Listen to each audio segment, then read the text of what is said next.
அவர் வந்து இந்த இந்துக்களை மாத்திரம் பார்க்கறது இல்லை. இந்த தேசத்தில் இருக்கிற இஸ்லாம், கிறிஸ்தவம் எல்லாத்தையும் சகோதரர்களாக போகிறாரு. அங்கே முறைப்படி என்ன எல்லாம் செய்யணுமா செய்கிறாரு. இப்போ அயோத்தியில் வந்து இப்போ ராமர் கோயில் பிரதிஷ்டை பண்ணியாச்சு. இப்போ அதை விட உலக பிரதிஷ்டை தாஜ்மஹால் அப்படிங்கிற உலக பிரசித்தி வகையில் அங்கே ஒரு மசூதி அது கட்டப்பட்டு வருகிறது.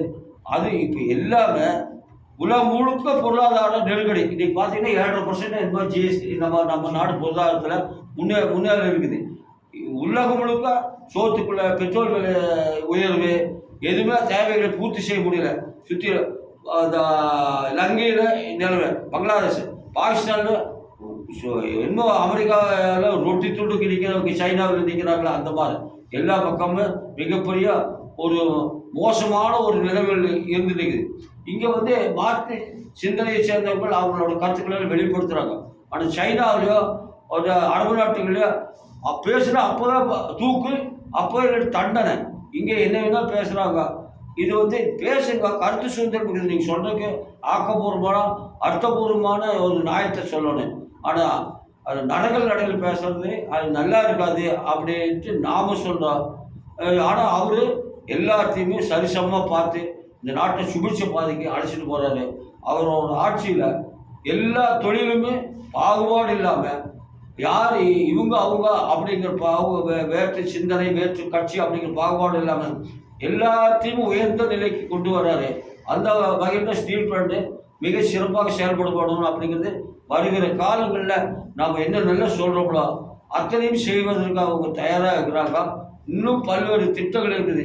இப்போ கூட சொல்லிட்டு வந்தார், இங்கே இடம் 10,000 இடம் இருக்குது, இப்படி கிடக்குது அப்படின்னா அது வந்து இது தளவாட தொழிற்சாலை அது வர்றதுக்கு தடுத்துட்டாங்க. இன்னும் கூட என்னென்ன ஏதோ ஒரு ரயில்வே ஐசிஎஃப் இப்போ உலகத்துக்கு ஐசிஎஃப் ரயில்வே கோச் பைஸ் இப்போ கொடுத்துட்டு இருக்கு. ரயில் பெட்டி தொழிற்சாலை இப்படி வர்ற மிகப்பெரிய ஒரு தொழிற்சாலைகள் வர்றதில் தடுத்துட்டாங்க. இப்போ ஆக நம்ம ஆட்சி ஆளுகிற ஒரு நிலைக்கு வந்தால் இன்னும் மேலும் மேலும் இது மேன்மையடையும் தமிழகம் அப்படின்ட்டு இங்கே அப்படி ஒரு கருத்து பரவலாக பரவிட்டு. இங்கே தமிழ்நாடு முன்னேறிக்குது அப்படின்னா சொந்த முயற்சி, பள்ளிக்கூடம், கல்லூரி, காலேஜ் பூரா தனியார், தொழிற்சாலைகள் பூரா தனியார். இப்போ திருப்பூர் பனியன் தொழிற்சாலை கொண்டு அண்ணன் தம்பி அக்கா தங்கச்சி, நாமக்கல்ல அது தொழிலாளர்கள், இப்படி பெரிய இந்த மாநில அரசு தொழில்கள் பூரா நஷ்டத்தில் இருக்குது. இப்போ தமிழகத்தில் இருக்கிற அத்தனை துறைகள் நஷ்டத்தில் இருக்குது. சம்பளம் கொடுக்க முடியல. மின்சாரத்துறையாகட்டும், போக்குவரத்து துறையாகட்டும்,